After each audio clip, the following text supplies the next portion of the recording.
5, 4, 3, 2, 1, ignition.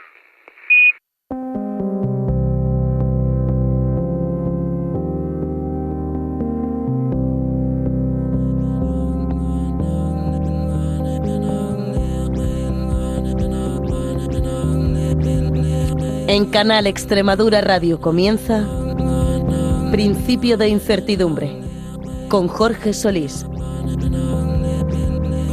Bienvenidos a Principio de Incertidumbre, el espacio de investigación y ciencia de Canal Extremadura Radio. ¿Cómo sabe el cerebro dónde estamos? ¿Cómo consigue construir recuerdos, orientarnos en el espacio o proyectarnos mentalmente hacia el futuro? Durante décadas, la neurociencia ha intentado responder a estas preguntas estudiando una región fascinante del cerebro, el hipocampo. Allí, junto a otras estructuras próximas, existen neuronas especializadas capaces de construir una especie de mapa interno del mundo. A lo largo de los años se han identificado células que se activan según el lugar que ocupamos o la dirección hacia la que miramos. Todo ello dio lugar a la idea de un GPS neuronal, un sistema que no solo nos permite navegar por el espacio, sino también organizar recuerdos y experiencias.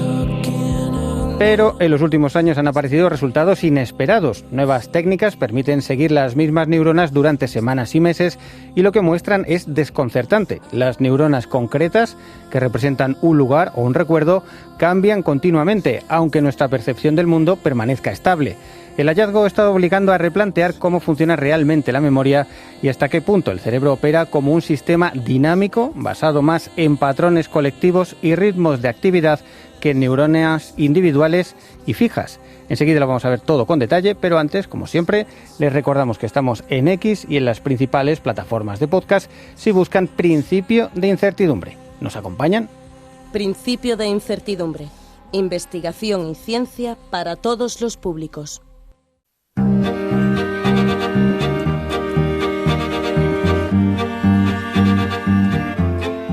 El cerebro humano contiene uno de los sistemas de navegación más sofisticados de la naturaleza. Gracias a él sabemos dónde estamos, hacia dónde nos movemos y cómo volver a casa. Pero las investigaciones de las últimas décadas han revelado algo aún más sorprendente.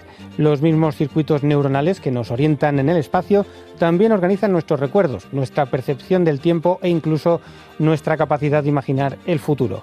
En regiones profundas del cerebro, como el hipocampo o la corteza entorrinal, existen neuronas especializadas que constituyen una especie de GPS neuronal interno.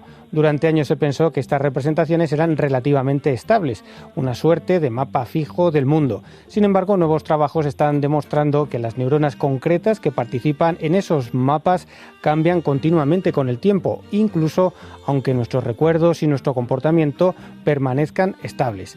La idea está obligando a replantear algunas preguntas fundamentales de la neurociencia. ¿Cómo almacena realmente el cerebro la información? ¿Importan más las neuronas individuales o la dinámica colectiva de las redes? ¿Funciona nuestra memoria como una arquitectura fija o más bien como una melodía que se mantiene aunque cambien algunos de sus músicos? Son cuestiones que conectan directamente con uno de los grandes campos de investigación actual, entender cómo el cerebro representa el espacio, el tiempo y la experiencia.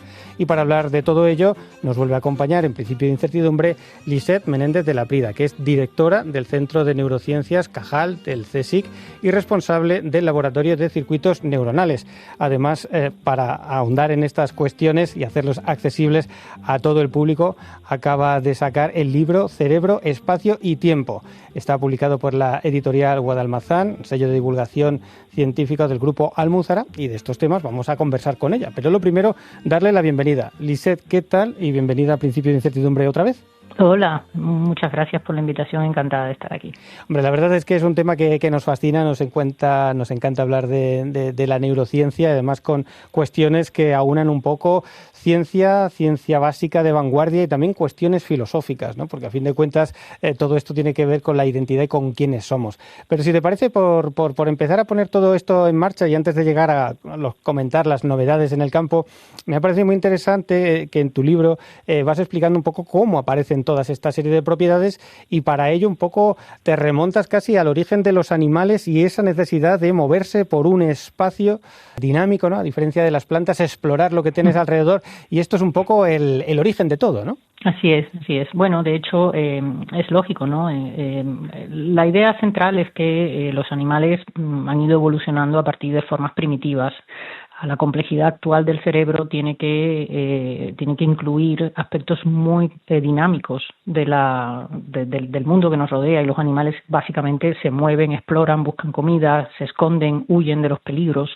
Eso requiere que sus cerebros generen una representación del espacio, de las cosas que suceden y de sus expectativas. Y eso tiene mucho que ver con esa orientación en el espacio y en el tiempo, ¿no? Y un poco lo que mencionabas es que el libro pone en relación cómo esa arquitectura cerebral puesta para esa representación, digamos, viene heredada de soluciones muy primitivas de organismos muy simples que buscaban moverse para localizar alimento, ¿no? Y esa es la idea que subyace a esa evolución de las soluciones neurales. Esa ubicación espacial, la necesidad de ubicarse en el espacio, es lo que va a dar lugar un poco a todo lo que viene detrás. E incluso tú ya lo acabas de mencionar, espacio-tiempo, ¿no? En principio los animales tienen que moverse en el espacio, pero claro, eso también va a requerir una sincronización, un saber no solamente dónde estoy, sino en qué punto estoy, ¿no? Claro, es que además el tiempo al final es... ¿Qué es el tiempo? El tiempo, podemos hacer una definición de tiempo físico, pero todos los humanos sabemos, reflexionamos, yo pregunto qué es el tiempo, nos cuesta imaginar, pero el tiempo de alguna manera tiene que ver con esa sucesión de cosas que hemos vivido, con dónde sucedieron las cosas y quiénes estaban allí o qué asuntos pasaron en esa circunstancia. Entonces, la ubicación espacial tiene que ver mucho con la ubicación temporal, con ese sentido, y tiempo es esa memoria que nos queda de aquello que pasó. Luego el tiempo lo miramos hacia adelante haciendo previsiones hacia dónde vamos. Si tenemos que ir a comprar un libro a la librería, pues tenemos que planificar, ¿no? Bueno, pues voy a salir, voy hacia las 4, de paso a lo mejor me detengo en la farmacia y compro esto que me queda pendiente y al final en la librería me tomo un café. Entonces, todo eso es tiempo y espacio. Y a veces no nos damos cuenta de lo imbricado que está todo eso en nuestra representación, en nuestra manera de vivir, de condicionar la experiencia. Claro, todo esto son cuestiones muy filosóficas, ¿no? Incluso pues citas también en la obra pues el pensamiento de Kant, ¿no? Para ver si son ideas que existen de forma preconceptual, que tenemos heredadas de forma genética o que hemos ido un poco desarrollando en nuestra interacción con el entorno. Y todo esto nos lleva a una zona muy interesante, que es esa estructura, ¿no? A la que volvemos tanto siempre que hablamos contigo, que es fascinante y es muy bonito porque vas contando en el libro un poco la historia de cómo hemos ido descubriendo su función. El hipocampo, ¿no? Es la zona ahí un poco donde se unen estas propiedades. Cuéntanos lo que podemos encontrar ahí y lo complejo que es. Sí, el hipocampo es una región del cerebro que evolutivamente es la más primitiva. Tiene, digamos,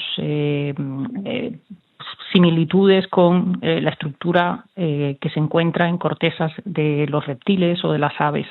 Y se piensa que filogenéticamente ha tenido una evolución a partir de esas soluciones primitivas en los mamíferos, alcanzando ya su configuración más compleja en los primates.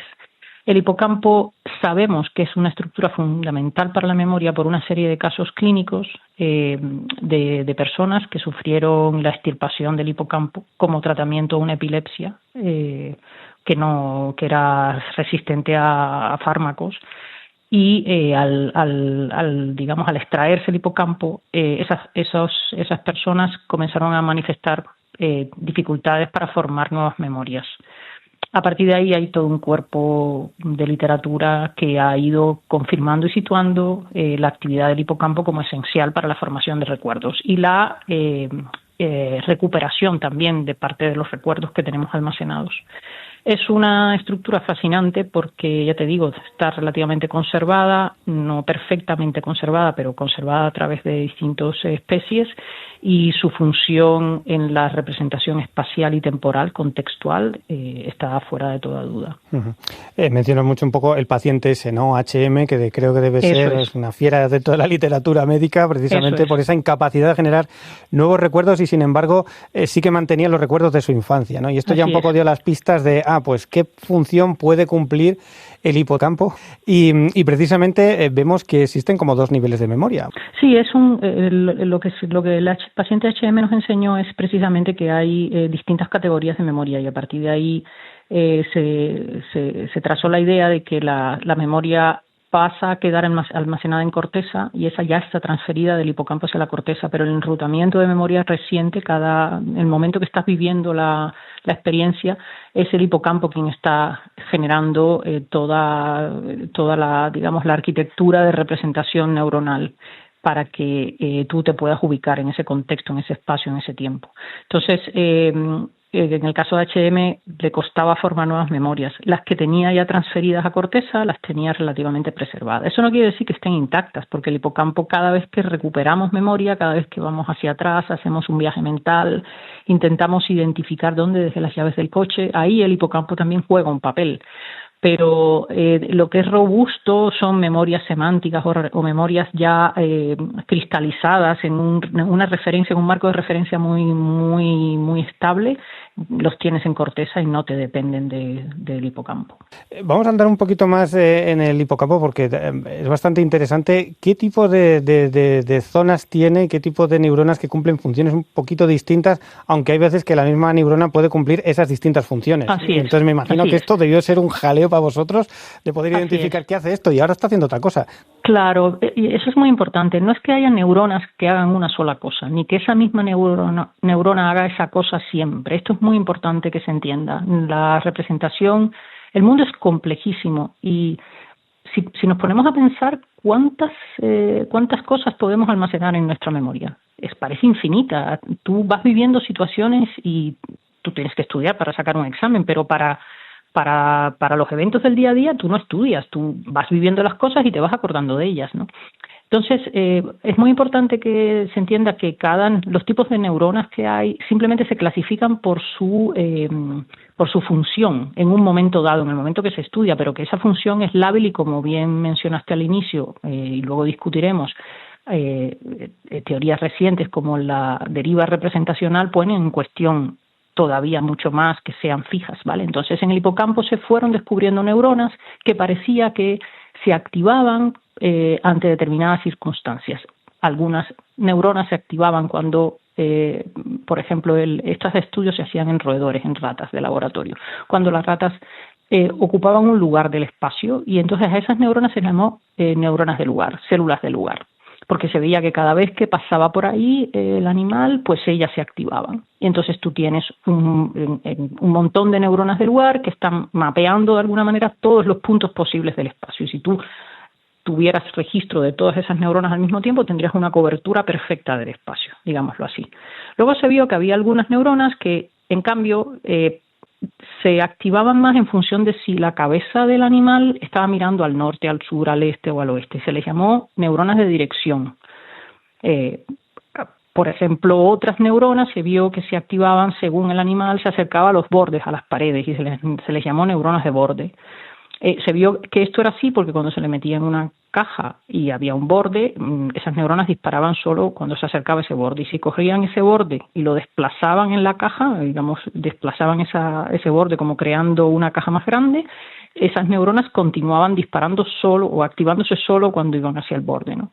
Y así se fueron descubriendo una serie de células que funcionalmente se respondían a este tipo de cambios en el espacio, y entonces se configuró lo que se llamó el mapa cognitivo. Los elementos del mapa cognitivo eran esas neuronas que eran capaces de activarse para representar todas estas cuestiones, ¿no?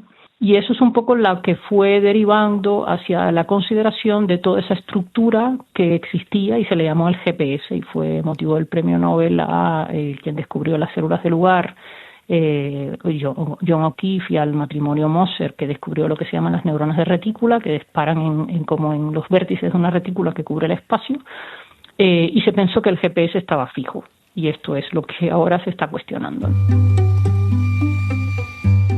Las neuronas no son especialistas en hacer una única cosa, sino que según en el momento pueden tener una función u otra. Lo que imagino que para vosotros investigadores debe ser una locura, ¿no? Porque, claro, lo que estás observando de pronto ya no hace lo mismo que lo que pensamos que hacía o que hizo hace unos días. Así es. Así es, pero fíjate que hay una cuestión, que cuando se otorga el premio Nobel y se le da al GPS, y el GPS se entiende como la estructura representacional del espacio, y asumimos que está fija porque el espacio es fijo, a esa altura de la ciencia nadie tenía una respuesta. ¿Y qué pasa con el tiempo? Nadie. Y entonces, bueno, pues había grupos buscando una señal de tiempo pues en otras estructuras cerebrales, ¿vale? Y el punto aparece cuando uno da por hecho de que el GPS está fijo, de que una célula de lugar es una célula de lugar, y mientras yo repita el mismo experimento en las mismas condiciones, esa neurona tiene que activarse en esa misma localización. ¿Y qué sucede? Que cuando comienza a haber una nueva metodología que permite seguir a las neuronas en tiempo, digamos, en tiempo real y de manera longitudinal a lo largo de muchas semanas y meses, que esto y esta metodología para el año 2014-2015, sino que esto es algo más reciente, ¿vale? Damos por hecho de que el mapa espacial va a ser fijo, ¿de acuerdo? Y entonces empezamos a hacer experimentos en los cuales registramos las neuronas que son de lugar, repetimos las condiciones y esperamos que 2 semanas, 3 semanas después esas mismas neuronas sigan señalizando el mismo lugar. Y entonces nos empezamos a dar cuenta que esto no es así, que esas neuronas van cambiando, que aparece otra neurona que señaliza ese lugar, que en cada momento de tiempo tengo un pool de neuronas que me representan el espacio y que si yo las registro a todas ellas puedo saber dónde está el animal, pero que si yo me fijo en una de ellas solamente, o en 2 o 3 o en 5 de manera individual, hay un recambio. Entonces, eso que se ha llamado deriva representacional, al principio se pensó que era algo específico a lo mejor del hipocampo, pero empezó a aparecer este tipo de derivas en representaciones en otras regiones del cerebro. Por ejemplo, en la corteza parietal, que fue de los primeros registros, o en la corteza olfativa o en la corteza auditiva. Entonces empiezas ya a plantearte qué está pasando aquí. ¿Cómo es posible que todo el sistema de representación de los estímulos que nos ubica, de aquellos estímulos que continúan fijos, esté cambiando en nuestro cerebro? Y sin embargo, a pesar de que está cambiando a nivel de neurona individual, yo mantengo mi capacidad de orientarme en el espacio y de identificar los estímulos.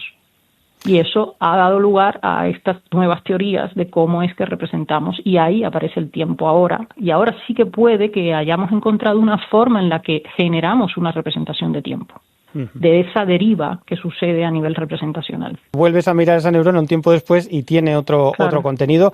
Lo que entiendo es que la arquitectura no era la que teníamos pensada y que sobre todo más allá de los componentes individuales es el conjunto, es el circuito que está involucrado. Correcto. Lo que tiene la clave, ¿no?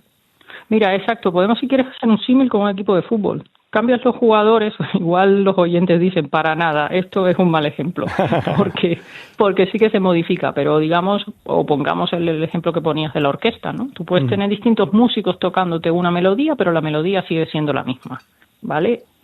O tú puedes rotar, a lo mejor los componentes, pero tú mantienes la función. ¿Por qué? Porque la función te la da el cerebro como un todo. Todas las neuronas a la vez, no lo que estén haciendo de manera individual. Y lo que sí que estamos aprendiendo es que esa deriva no es que esa información se pierda, esa información sigue estando en el sistema, solo que pasan a representarla otras neuronas. Y probablemente, y no lo sabemos todavía porque no tenemos la tecnología, la representación vuelve. Es más, yo tengo la hipótesis de que la representación va a volver, que hay una circularidad, porque mi idea de cuáles son los mecanismos de la deriva representacional es que es un efecto de la propia organización jerárquica del sistema neuronal, y que hay como simplemente un recambio de la actividad que va evolucionando a lo largo de todo el sistema. Entonces, esto habrá que verlo, que esta idea pueda ser cierta o no, es realmente ahora mismo irrelevante. Lo importante es que hemos ampliado el marco interpretativo y que ahora entendemos que podemos seguir ubicando al animal en el espacio, y ahora con la deriva representacional podemos incluso ubicarlo en el tiempo en el que pasan las cosas. Porque 2 neuronas que se activan juntas en un momento del tiempo en un espacio no se van a activar necesariamente juntas 3 días después. Y necesitas que esa información de alguna manera se infiera de la actividad cerebral. Pero claro, y eso es el tiempo. Justo eso es la clave, el hecho de que exista esa actividad sincronizada, ¿no? Que se activen al tiempo. Esto es lo que te genera el circuito, ¿no? Lo que genera verdaderamente la relación entre unas y otras, que se activan al mismo tiempo en puntos distintos, cada una con su función. Claro. Pero vamos a suponer que imaginamos 5 neuronas como si fuesen 5 personas, y vamos a suponer que yo quiero tener una representación de espacio y una representación de tiempo, y vamos a imaginar que esas 5 personas van a representar estar en un café. Entonces, pongamos que 2 de esas neuronas están juntas en el café en un momento dado del tiempo, por la mañana. Luego se levanta una y entra otra, que está en ese café al mediodía. Luego se une una tercera persona.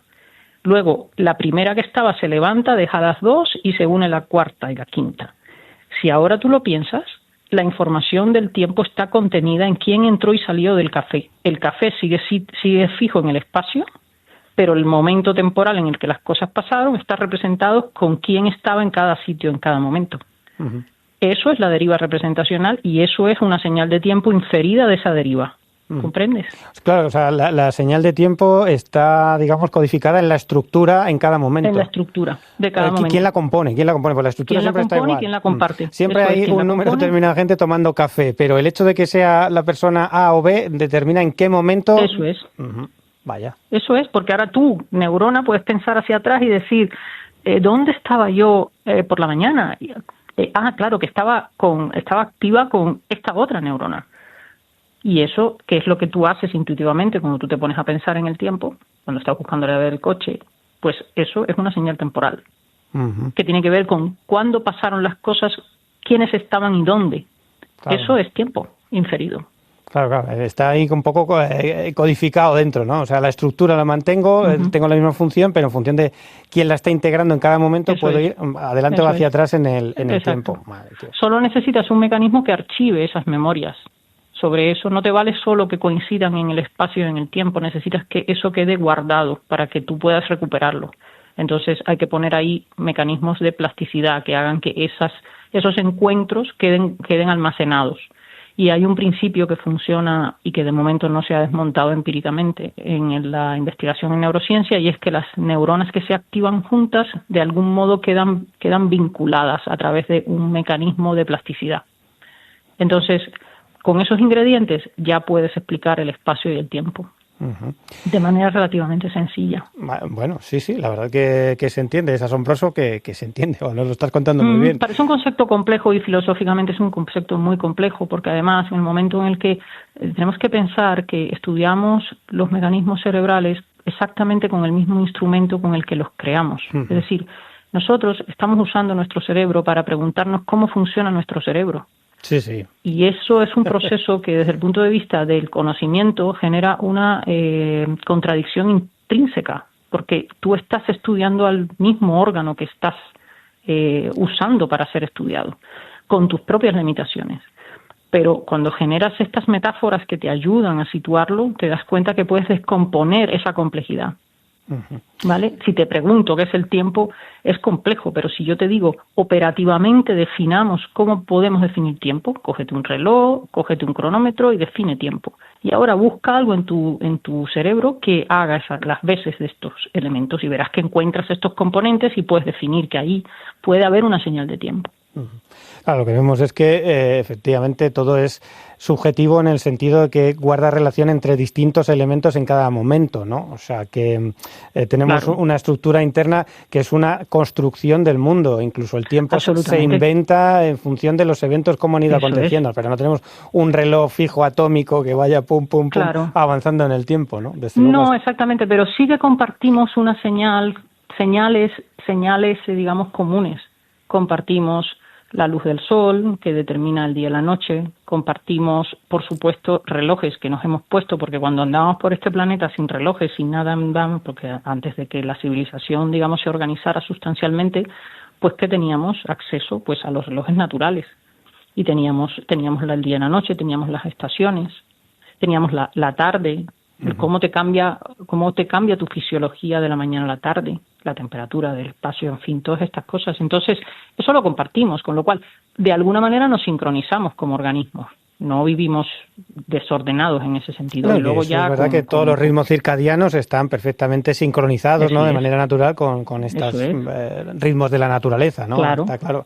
Otra cosa es la época en la que vivimos ahora, que nos hemos inventado la luz y ya podemos ya el día y la noche. Bueno, pero también tenemos, quieras, correcto, pero nos hemos inventado, por supuesto, y eso tiene sus otras derivadas y viene otra conversación, pero también nos hemos inventado con la vida moderna, pues nos hemos impuesto unos criterios colectivos, más o menos el telediario, bueno, los que ven telediario, o yo que sé, desayunamos, salimos al metro, la gente más o menos se encuentra aproximadamente a las mismas horas, o sea que hay un orden que pones en la vida. El mundo siempre tiene una estructura, hay una estructura en el mundo.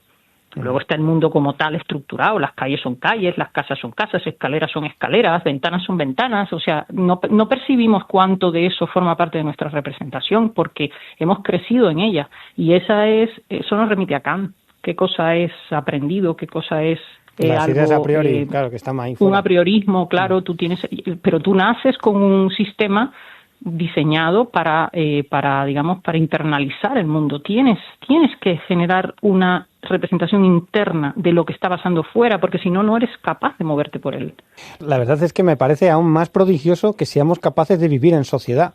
Aunque existe una estructura, el hecho de que todo el mundo la capte viendo que realmente hay que reconstruirla o representarla en la cabeza de cada uno, es increíble que tengamos un espacio de entendimiento común.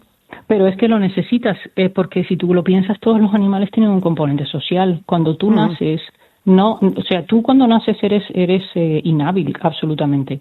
Y siempre decimos, fíjate la inteligencia artificial, qué poco eficiente es frente al humano, que aprende tan rápido. No, el humano no aprende rápido, el humano necesita 25 años para orientarse mínimamente.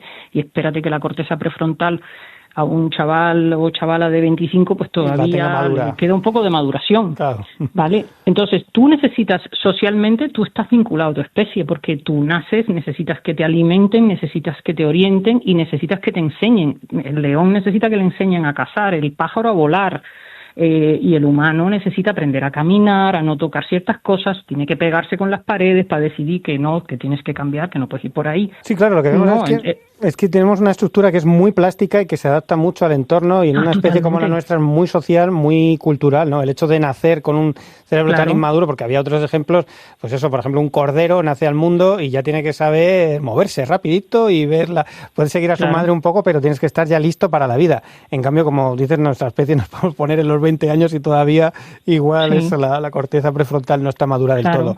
Pero esto lo que hace es que tienes que configurar, ¿no? O sea, está muy abierto a lo que te vayas a exponer. Exacto. Hay un apriorismo en una serie de recursos neurales que han evolucionando para adquirir ciertas habilidades y luego hay un aprendizaje y un refinamiento.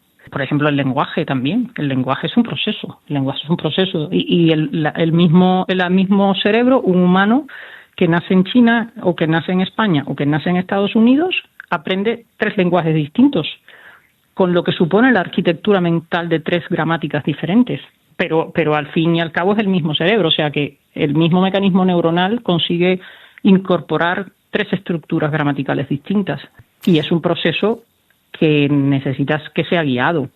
Claro, pero es que como la vida misma, como vivir, como la cultura, como todo. Pero me parece, Lisette, que es una cosa impresionante de la que quizás no seamos muy conscientes. Hasta qué punto nuestro cerebro se construye con el entorno. O sea, que tú es verdad que tienes un programa genético, ¿no?, en el que vienen cómo son las cosas, pero concretamente en nuestra especie es impresionante lo que te condiciona el entorno, como pones el ejemplo de las lenguas, ¿no? Sí, yo creo que el ciudadano sabe que esto es así. Otra cosa es que piense que es así o que se ponga a reflexionar qué mecanismos determinan que sea así.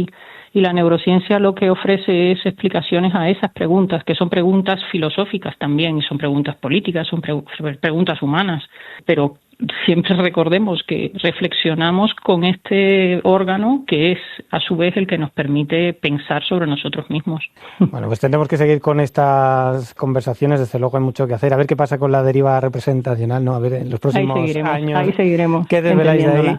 Y de todas formas, desde aquí ya recomendamos a todo el mundo, quien quiera ahondar en estas cuestiones y conocer mucho mejor en qué punto estamos, recomendamos ese libro, Cerebro, Espacio y Tiempo, que acaba de editarse en Almuzara y que creo que además que vas a estar presentando en la Feria del Libro de Madrid también, por si quieres. Sí, estaré en la Feria del Libro de Madrid el sábado 13, de 6 a 8, estaremos en la caseta de Guadalmazán presentando, firmando ejemplares. Aquellos que tengan interés, pues pueden pasarse por allí.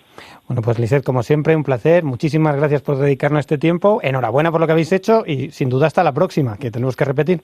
Gracias, yo encantada. Un saludo. Hasta aquí nuestro programa de hoy. Muchas gracias por acompañarnos y hasta una nueva edición. Principio de incertidumbre @canalextremadura.es